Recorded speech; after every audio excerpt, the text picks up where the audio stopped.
Ya pili tuweze kusikiliza tena na kuelewa kwa baba yetu ili kuwaje kwenye vita ya Idi Amin, na wakati huo kwenye vita ya Idi Amin ili kuwaje tena ukaweza kumpokea Yesu mpaka sasa tuko naye. Karibu sana. Ya kwanza tishio la ile vita, bahati mbaya adui aliingia akaingia kwenye mipaka kateka na eneo kabla sisi hatujaliact, kwa sababu Tanzania tuliamini ya amani, lakini pia Idi Amin ingawa alikuwa anatoa vile vitisho kwamba nitateka eneo la Mtukula, nitachukua Bukoba, tulikuwa tunafikiri anaongea tu, lakini kweli kabisa kaja kuchukua eneo lile. Na ndipo sasa Rais Nyerere baadaye akatangaza kwamba uwezo tunao, nia tunayo, na sababu tunayo ya kumpiga nduri Idi Amin na kumtoa mpaka. Kwa hiyo pale dunia nzima, Tanzania nzima ikatangaziwa kuingia katika vita hiyo. Kwa hiyo hakukuwa na shughuli nyingine yoyote isipokuwa awe mkulima, awe driver, kila kitu nguvu ilipelekwa kule mpakani. Sasa sisi kwa tunaenda mji wa Dar es Salaam, tulikaa hapa na mzinga fulani hivi, kwa sababu Idi Amin alisema nitakunywa chai Dar es Salaam saa 3, nitakuja na ndege zangu za kivita. Kwa hiyo ili ninywe chai Dar es Salaam lazima nipige zile ndege ili kuvuruga Dar es Salaam, alafu naingia hoteli yote na kunywa ninapotaka. Kwa hiyo ulinzi wa Dar es Salaam ulibidi uimarishwe sana. Kwa hiyo na mimi nilikuwa miongoni mwa kulinda mji wa Dar es Salaam, sikwenda kule mpakani, lakini habari zote, kwa sababu nilikuwa kwenye mawasiliano, kila kitu nilikuwa najua. Nilikuwa najua mambo ya kule yanavyoendelea, kwa sababu sisi ndio tulikuwa watu wa media. Na vita ile kuonyesha kwamba Tanzania ilikuwa vizuri, kufuatana na kauli ya Mwalimu Nyerere alivyosema, tutoe jasho jingi wakati wa amani, ili wakati wa vita tutoe damu. Ile dhana ile ndio ikawa sasa inafanya kazi, kwamba ile tabu ya mafunzo mpaka wengine wanapoteza maisha ya ule ujeshi unatuingia, au uzalendo. Unajua wanajeshi wengi hata siku hizi wanaingia hawana uzalendo, wanaingia kwa sababu ya pesa. Kile kipindi kile tunaingia hata mshahara wenyewe ni mdogo, yani ni mdogo, na wengine wakiambia waingie jeshi wanakimbia, walikuwa wanakimbia. Wenye uzalendo tulikuwa tunaingia. Kwa hiyo kwa kuipenda nchi yetu na kauli ya baba yetu wa taifa, wanajeshi walikuwa na morali ya hali ya juu sana. Unajua mwanajeshi akishapata mafunzo anasubiri vita, kinyume cha hapo anakula, analala, ana relax. Ndio maana nilisema baada ya mafunzo jeshi ni mahali pazuri sana, kwa sababu huteswi tena. Labda uende kozi hizi za ujuzi au za uongozi, utavuruga kidogo, kwa sababu kozi yote ya kijeshi lazima uvuruge kidogo, kuonyesha you are in the force, you are to be forced kufanya kitu ambacho sio matakwa yako. Kwa hiyo vita ile ilivyopigwa tangu ile 78 mpaka 80 hivi ikaanza kupoa na kuisha, maana tulimtoa pale, na wanajeshi wetu walikuwa wamefundishwa vizuri na wale makamanda. Idi Amin alipokuwa ameingia na kuchukua eneo lile, alikuwa anatamba na kunywa pombe, analewa, sawa, ameweka bendera tayari. Kumbe sisi sasa na daraja lile kama lilivunja, kwa hiyo hamna kupita. Sasa sisi kwa sababu tumejifunza ujasiri kupita maeneo magumu. Nakumbuka mafunzo ya mwisho ilikuwa pale Mbagala, hapo kutoka Mtoni kwenda Mbagala kuna hapa bondeni, na tope fulani liko hapo. Mafunzo yale ya mwisho unapita kwenye lile tope kama la mita 10 hivi, zile bonde mita 10. Silaha yako unanyanyua juu, lakini tope linafika kwa mtu mrefu, linafika hapo, kwa mtu mfupi ni hapo. Unaingia ndani ya tope, unatembea kwa shida, kwa sababu ile tope liko sticky, yani linanata. Kwa hiyo ukavuka upande wa pili utafikiri ngiri au siri mnyama gani. Hapo sasa ndio nakuwa wazee wanakushangilia umefao. Sasa Idi Amin aliyoingia vile, kulikuwa hakuna njia nyingine ya kumzunguka. Kwa hiyo kulikuwa na eneo la matope matupu, sawa. Kwa hiyo askari wetu, kwa sababu ya uzoefu wa kufundishwa, walipita kwenye yale matope usiku kucha. Ni sehemu ndefu kama kilomita 15 kwa inaingia kwenye tope. Na yeye hakuamini kama askari watapita lile eneo wa Tanzania. Sasa waliopita wamepita. Sawa. Ndipo sasa aliposhangaa anapigwa kwa nyuma, yaani tulimmalizia kwa hivi. Sawa, alifikiri labda vikosi vyake ndio vinampiga. Kwa hiyo tukammaliza. Hiyo maliza vile ikawekwa daraja la haraka, tukaanza kuingia kwake, tukampiga, tukaenda mpaka kwenye nchi yake kule, tukakaa siku kadhaa, tukamweka rais tuliyemtaka. Unaona Sasa hiyo ndio historia ya vita kwamba tukashinda. Kwa hiyo mwaka 79 mwezi wa 6 hapo ndo mimi nilipompokea Yesu katikati ya vita. Ilikuwa wanajeshi wote hata waliooa wamehamia kambini kwa muda wote uhuru, si kwenda nyumbani. Sawa. Sasa tukiwa kambini pale Masaki, kuna mwenzetu mmoja ulikuwa unatoka nje kwa kibali maalum sana, na unapewa masaa mawili. Labda umefiwa mwanao anaumwa, unapewa masaa mawili wewe kumhudumia urudi haraka. Kwa sababu standby, wanaita standby 100%. Maana yake hata walio wanalala kambini. Okay? Yaani silaha kama na silaha yako umeweka risasi iko kwenye chemba, ila muda wote adui akija unafyatua. Kwa hiyo nakumbuka mwenzetu mmoja aliomba ruhusa, alikuwa anaenda Kinondoni, na kule Kinondoni alitoa tu sababu fulani, lakini kuna kitu alikuwa anafuatilia kule. Kulikuwa na masomo fulani ya ICI tulikuwa tunayaagiza, yanauliza mambo ya wokovu nini kwa njia ya posta. Tunajibu maswali yale, wokovu nini. Nipenda sana miaka ile ICI, International Correspondence Institute. Yaani unajibu maswali yale, hapo nakupa max, hapo utaweza kupewa cheti. Unakuja kwa njia ya posta. Sasa kumbe yale masomo ameshafaulu, anatakiwa akachukue cheti. Kwa hiyo akajisingizia tu anaumwa, kwenda Kinondoni TAG. Sasa miaka hiyo Dar es Salaam, miaka hiyo makanisa ya Assemblies yalikuwa matatu, tulikuwa Kinondoni, Temeke na Ilala.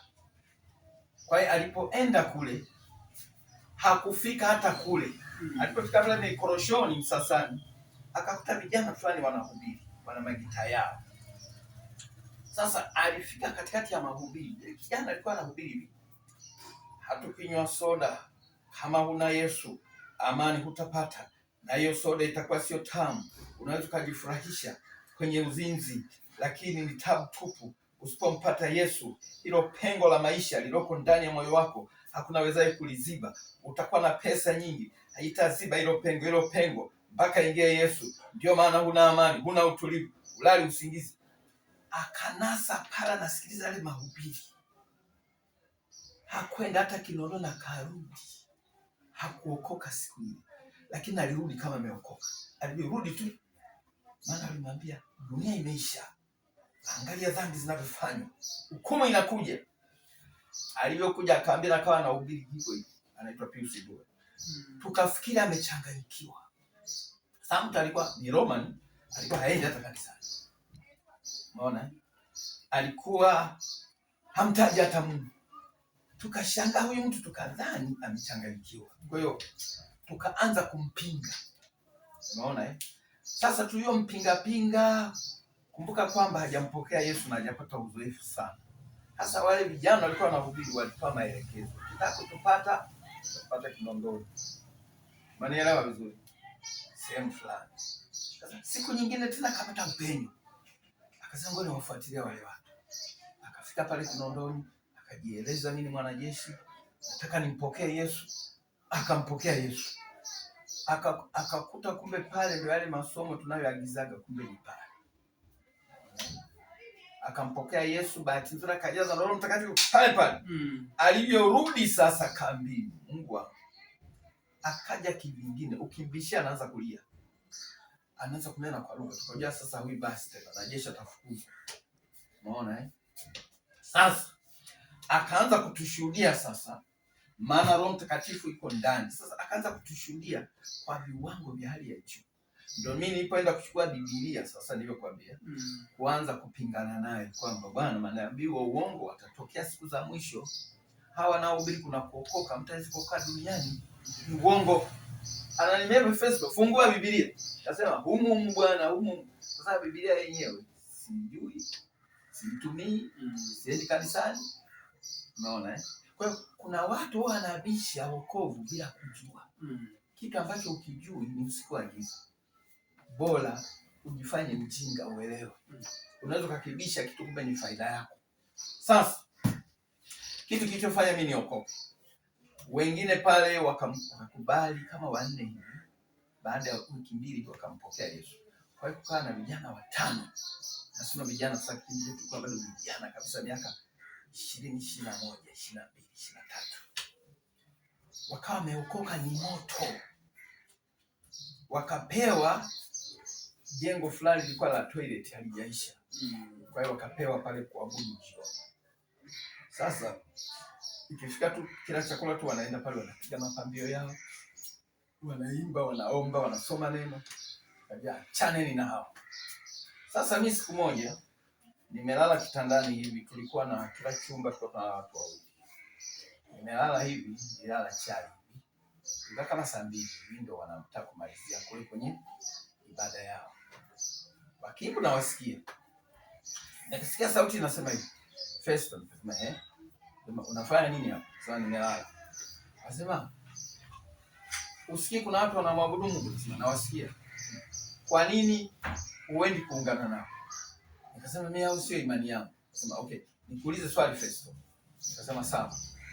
Jamani, Mungu anaongea. Nikuulize swali Festo. Mimi Yesu na mimi nitarudi? Nikasema maana tulifundishwa yule mwalimu nilikwambia akisema Yesu atarudi. Unaamini Yesu atarudi? Nikasema ndio, naamini kabisa. Mimi si Mkristo. Okay, nikirudi saa hizi nitakuchukua wewe uliyelala hapa au wale wanaoabudu? Sasa unasemaje? Akarudi. Nikirudi nitakuchukua wewe uliyelala hapa au wale wanaoimba?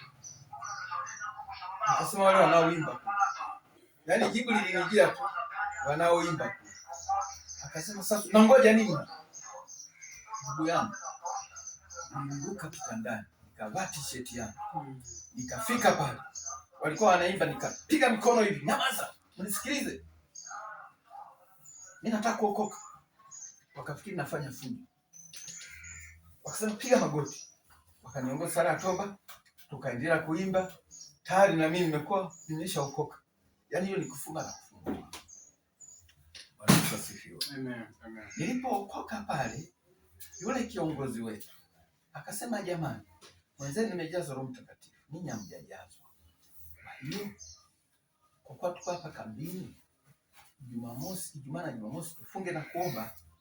Na nyie siku ya Jumapili kwa kuwa twende kanisani, twende huko baharini kajazwe Roho. Hapana jambo hili. Akasomea ile Yoeli kwamba watajazwa Roho Mtakatifu siku za mwisho, watanena kwa lugha siri na nini. Tukatamani, yani ndio vitu ni adimu kabisa na kuomba. Tukafika Jumapili kama saa 2:30 saa 3 hata chai tukunywa. Tukaenda pale Masaki kule baharini kabisa.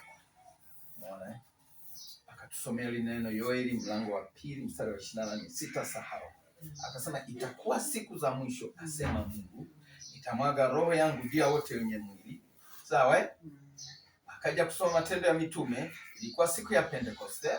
Roho Mtakatifu alishuka, walipokuwa pamoja wakanena kwa lugha. Yaani bila naongea mimi tayari mdomo nasikia kama umeme unaninasa. Hapo hajasema sema asante Yesu, asante Yesu. Tayari ile nguvu nakuta inashuka. Bwana Yesu asifiwe. Nasikia ile nguvu inashuka. Aliposema semeni asante Yesu, tulinaswa wote kama na umeme.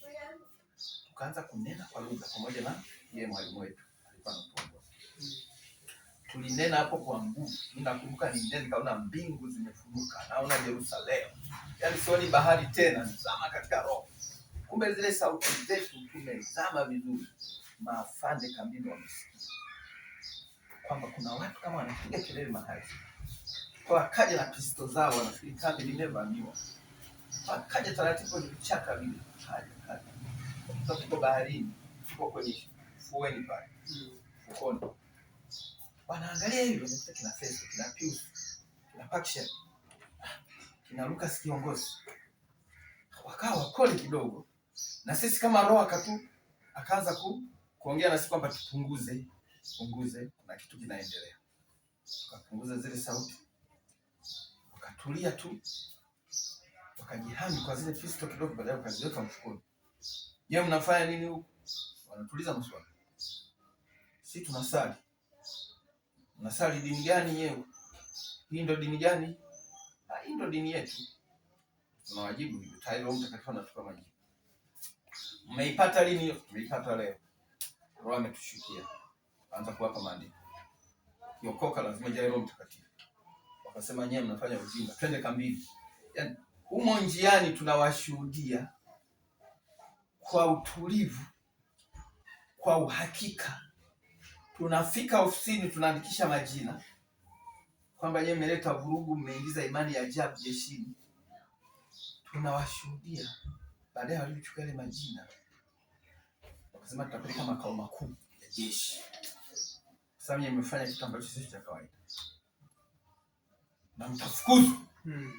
Kumbuka hapo ndio tumeajiriwa tu. Ajira mwaka 77, 78, 79 ni kama mwaka wa 3. Utamtamu wa mshahara ule hata kama ni mdogo. Ndio unaanza kufaidi. Lakini nikwambie mtazamaji, tulikuwa tayari kufukuzwa kwa ajili ya Yesu. Na tulikuwa tunakumbusha kila siku, afande, kile ulichosema tunafukuzwa lini? Ya tunafuatilia. Hatukuogopa. Huko makao makuu anasemaje? Kumbe walituma message makao makuu. Makao makuu wakajibu hivyo. Hao watu kama ni waaminifu, wanashika silaha, wanatii mambo yaliyo mema, kuhusu imani hiyo msiwe na wasiwasi nayo. Sasa hawakutujibu sisi. Wakasema makao makuu muda wote watajibu. Kila siku tunafuatilia tufukuze. Tukaja kupata habari baadaye kwamba kumbe makao makuu alisema watu kama wanakataa kushika silaha, watu kama sio watii, watu kama wanafanya vurugu fulani, hao ndio wa kuwafukuza. Lakini kama wanamwabudu Mungu wao na ni waaminifu, waacheni. Basi tukabaki. Tukafukuzwa. Sasa hapo ndio shuhuda zikaanza kuwashuhudia wanajeshi wenzetu, maafande. Tukatujali cheo cha mtu. Nakumbuka siku moja afande mmoja akasema Festo njoo. Na ananiita hivyo, najua mimi nimeokoka, nimempokea hiyo. Festo njoo. Jamani, unajua siku mimi nilijaza Roho Mtakatifu ilichukua wiki kama 2. Hata kumsalimia mtu akisema habari ile nasema sijambo. Yaani umeme ule. Yaani menaswa na nguvu muda wote. Kulikuwa na nguvu ya ajabu sana miaka hii. Siku hizo watu wanajaza roho, lakini sioni sana ile nguvu kwa sababu ya uovu na pia hapa na pale ambavyo mtashauri kule mwishoni kifuatacho tufanyeje. Bwana Yesu asifiwe. Amen. Kwa hiyo tulipo endelea kushuhudia, yule afanda kaniambia nibebe kreti la bia, kanita pesa kwa kreti la bia kisha kwenye roho. Akasema sawana afande, mimi nimeokoka afande, Kristo tunakataa amri halali. Akasema hiyo sio amri halali afande, nitume kazi nyingine, hiyo mimi siwezi kugusa. Kama Muislamu hawezi kugusa kitu moto afande. Naongea hivi na mkazia macho afande, maana najua afande huyu ni afande katika jeshi la wananchi wa Tanzania. Anawajibika kwa Nyerere. Mimi ni afande wa kimbingu, naajibika na mbingu, naajibika na Mungu aliye mbinguni. Ameniweka jeshini niwe chombo kwa ajili ya kueleza ufalme wa Mungu. Yeye analinda ufalme wa dunia, mimi nalinda ufalme wa Mungu. Kwa hiyo lazima kile ninachotaka kimuingie ajue kwamba nina kitu kikubwa kuliko cha kwake, pamoja na kuwa sina cheo. Akasema kataa amri halali. Akasema hiyo sio halali afande, nitume kazi nyingine afande. Akaita wale MP, polisi MP manake polisi wa jeshi. Wao wanalinda wanajeshi wa korofi. Baki kutia ndani yule. Bora hii jeshi polisi wa kawaida hawa, lakini sio wao. Anawaga na nyeupe hapo. Mkanda nyeupe. Na kuburuza ambako natoa damu puani. MP njoo chukua huyu, weka ndani. Mungu wangu. Nipe ndani kwa ajili ya Yesu. nilikuwa naipenda, naitafuta. Akatishia pale, baadaye akaona aibu kuniweka ndani.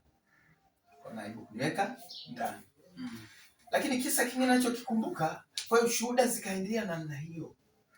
Na tulikuwa tukifanya kazi la asubuhi, tukitoka master parade, mnaenda kufanya tu usafi. Unajua jeshi ukimaliza mafunzo ni raha sana. Unafanya tu usafi, mnaenda kunywa chai, mnakula chakula cha mchana. Yaani hivyo.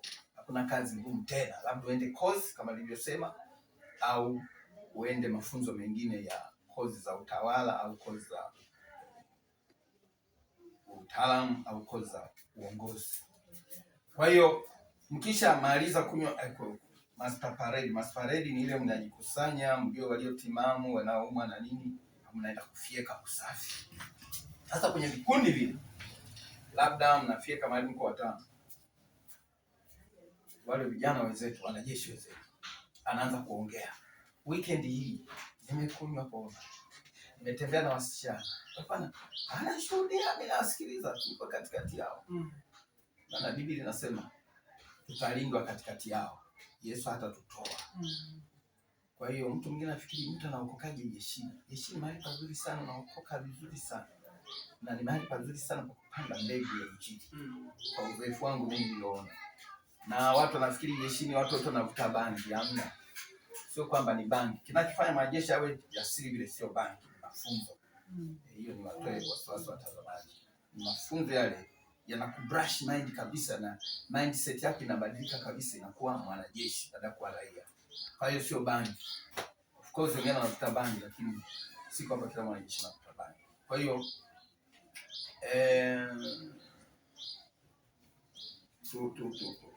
tulipokuwa tunashuhudia hivyo, wengi walikuwa wanaokoka wengine, lakini wengine walikuwa wanabisha moja kwa moja, lakini baadaye wanakuja wanaokoka. Kwa hiyo nilijifunza kwamba unapopanda mbegu ya Injili kwa mtu, hairudi bure. Kwa maana Biblia inasema panda mbegu zako. Mtu anaweza kuwa mbishi sana, lakini asikie kwamba Yesu anaokoa. Hiyo ni muhimu sana. Yesu akasema inaendelea ulimwenguni wote mkahubiri Injili kwa kila kiumbe. At least kila mtu asikie. Siku akigonga ukuta atakumbuka kwamba kuna Yesu anayeokoa.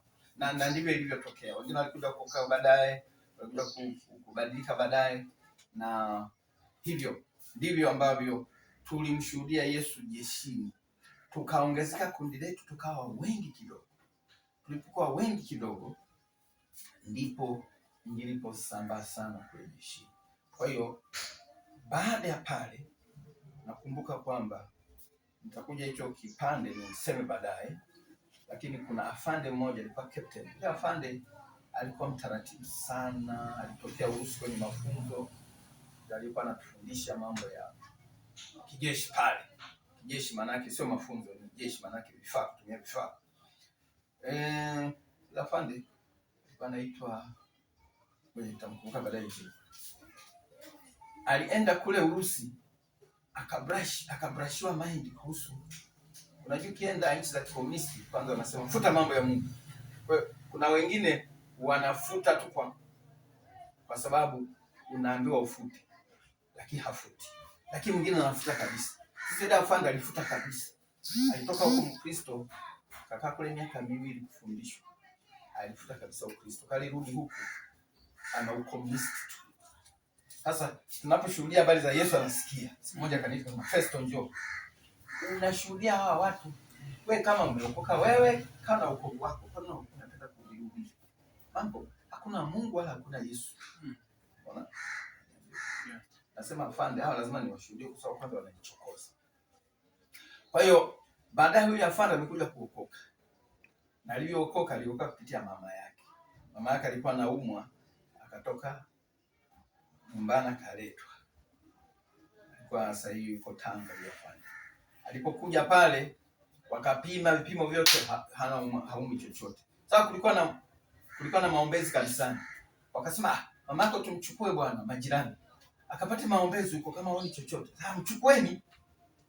Sasa anatoka kazini ampitie mama yake kule kanisani. Anakuta mapepo yamemlipuka mama yake. Na yale mapepo yanasema. Hicho ndio kilichofanya ile afanda sana. Kumbe Mungu yupo duniani. aliokoka na makombati yake. Alikuwa na cheo cha brigedia, aliokoka pale. Alikuja kuwa moto sana na yeye. Sasa kuonyesha nguvu ya ushuhudiaji ulivyoleta moto mkubwa wakati wetu kule jeshi. Matunda yake watu mpaka leo wanaokoka. Na ile afande siku moja kanipigia simu tayari nimeitwa niko kufundisha ushuhudiaji. Nilimpigia mimi nipata ile namba nikasema, "Afande, jambo afande. Inaitwa Flash. Wewe Festo hivi." Wow. Nakushukuru sana kwa shuhuda zako. Nakumbuka hapo ni miaka karibu 15 iliyopita anakumbuka nilikuwa na shuhuda. Asema siku hizi nimeokoka, nampenda Yesu. Akasema songa mbele. Bwana Yesu asifiwe. Kwa hiyo tumeona matunda ya wokovu tukiwa jeshini. Lakini pia mimi nakumbuka niliokoka nikiwa na miaka 22. Nikiwa na miaka 22. Nikakaa miaka 7. Nikakaa miaka 8. 7 na kitu bila kuoa. Nikiwa nimeokoka. Amen. Amen. Sasa vijana wenzangu pale jeshini walikuwa nasema, Festo, unaokokaje? Na mkataba wa jeshi ni kwamba huwezi kuoa sasa hivi. Utamanage vipi hiyo? Yaani unaishi bila kutembea na msichana, utakuwa mandama namna gani? Kwa hiyo kuna dhana hiyo watu wanaamini kwamba au wanafikiri kwamba kutofanya ngono kwenye ujana ni kama unaweza kuharibikiwa kwenye utu uzima. Kumbe ni uongo. Kwa hiyo walinitishia kwa maneno hayo. Kwanza walinitishia cha kwanza wakasema, Festo umeokoka. Waliokoka wengi wanakuaga vichana. Nilinyuma hilo neno kwa sababu ni mchanga. Na wengi wachanga waliokoka wao wanashutiwa maswali afu baadaye wanaacha wokovu kwa sababu ya hofu. Mimi nilikuwa mjanja. Nilikuwa naenda kanisani baada ya Sunday school ile nauliza swali nje ya somo. Mwalimu, samahani, nimeambiwa nimeokoka nitakuwa kichaa, nithibitishie. Wale wa zamani wanacheka, lakini mwalimu anajibu vizuri. Mimi narudi kule jeshini nina nguvu. Naamini sitakuwa kichaa. Sasa unaona wengine hawa, maprofesa hawa sio kichaa. Huo ni uongo wa shetani. Waliona hiyo nimeshinda wakaja nyingine. Wakasema, Festo, kwa kuwa hutatembea na msichana miaka yote hii mpaka utakapooa, siku kioa utazaa. Hili nali nikaona ni issue kutoka watoto. Maana Waafrika tunapenda sana watoto jamani. Wote nyinyi mnajua. Kwa hiyo kwa sababu nilikuwa mchanga naenda tena kanisani. Tatizo la Wakristo leo haulizi maswali kufuatana na changamoto zao. Kwa hiyo mwalimu nikimuuliza hivyo wanacheka kidogo, lakini baadaye wananijibu vizuri kwamba kutokuoa, kutofanya zinaa, kufanya mtu achanganyikiwe wala sipate watoto. Wanatoa shuhuda pale, mimi nilikuwa hivi, nilikuwa karibu. Lakini kitu ambacho nirudi nyuma sana nichomekea hapo. Kipindi niko JKT huko, nilikuwa nalala na kijana mmoja sawa anaitwa Mko. Huyu Mko alikuwa form 6, watu waliingia JKT kwa mujibu wa sheria. Kwa hiyo ukifika form 6 lazima uingie JKT kwa mwaka mmoja. Nilikuwa nalala naye chumba kimoja. Huyu Mko alikuwa ameokoka. Sasa mimi sikujua ameokoka. Kwanza kuniambia ameokoka. Hapa kusema Festo uokoka. Lakini nilichojifunza kwa kijana Mko. Nikana hili kijana yani ana maisha tofauti sana. Unaona? Yakifika usiku saa 9 mafando wametuachia. Anafungua Biblia yake, anasoma, anapiga magoti, mimi namuona. Anaomba, analala. Sasa maisha yake anaishi. Tukutana kurushana na mtu anatukana mtu. Mmoja nikauliza, Mko, wewe unaishi maisha haya mbona mimi nayatamani? Kwa Festo utaweza bila Yesu. Sikumwelewa. Kumbe baadaye ndio alikuwa amempokea Yesu. Yaani unajua mtu akimpokea Yesu, Biblia inasema amekuwa kiumbe kipya, ya kale yamepita na kwa kiumbe kipya. Kauli zake, ongea yake, upendo wake unipa deni. Akasema hivi, natamani kuishi maisha kama haya. Mara nyingine najaribu, siku nyingine nasema sitatukana mtu, nilikuwa mtukanaji. Na kuapa haki ya Mungu. Nasema leo nijikaze nisitukane mtu. Unakuta hata saa 2 haijafika nimeshatukana. Unaona? Tunabishana wenzangu, nakuta tayari nimesha afya yake ya Mungu, bali nakuwa nishajichafua. Siku moja nilitamani hata niende porini nikakaa hata siku 3 nitafute utakatifu ili nisiwe najichanganya. Kwanza hiyo kwenda porini haikutokea, na hata ingetokea nisingeweza bila Yesu. Kwa yule kijana yule, ingawa tulikuja kuonana baadaye kama miaka 25 baadaye, akiwa rubani wa ndege. Alikuwa rubani wa ndege za Tanzania, baadaye kaenda Zimbabwe kula, kaendesha ndege za kula, kastaafu akarudi. Ndio tukaonana, nikasema wewe ulinipa deni. Akasema wapi? Akasema JKT Ruvu, maisha ndio kunaisha. Akasema kumbe mtu unapoishi lazima uishi kwa viwango, sio lazima uhubiri. Yale maisha yako yanagusa mtu mwingine. Anapojiuliza maswali, nataka niishi kama huyu, maana nataka ampate Yesu. Kwa hiyo mimi nilipokuja kuokoka ndio nikaelewa. Na nilipokuja baada ya ile vita nikaenda kanisani, nikakuta watu kanisani waliookoka. Nikasema duniani kuna watu wazuri kama hao. Maana mimi nilizoea mapombe, nilizoea vurugu. Nikasema kumbe Mungu yupo jamani. Wale watu wana upendo, wanaokaribisha, wanaongea vizuri, hawana neno na mtu, wanakufuatilia, wanakujali. Sijawahi kuona hiyo tangu nizaliwe. Nikajua kweli wokovu. Bwana Yesu asifiwe. Kwa hiyo hapo sasa nikiwa jeshini na nikiwa katika na wenzangu tukiwa tunaendelea kushuhudia, ndipo sasa wito ulipoingia. Amen. Bwana Yesu asifiwe. Tunachukua nafasi hii tena kuwasalimu watu wa Chilumba TV. Tunaingia tena kwenye session ya 3 ambapo sasa tunaenda kumwona mtumishi wa Mungu Mchungaji Festo Simon Luhago alivyoitwa na Mungu kutoka jeshini na kuanza kutumika na changamoto ambazo amekutana nazo wakati kwenye huduma. Karibuni sana.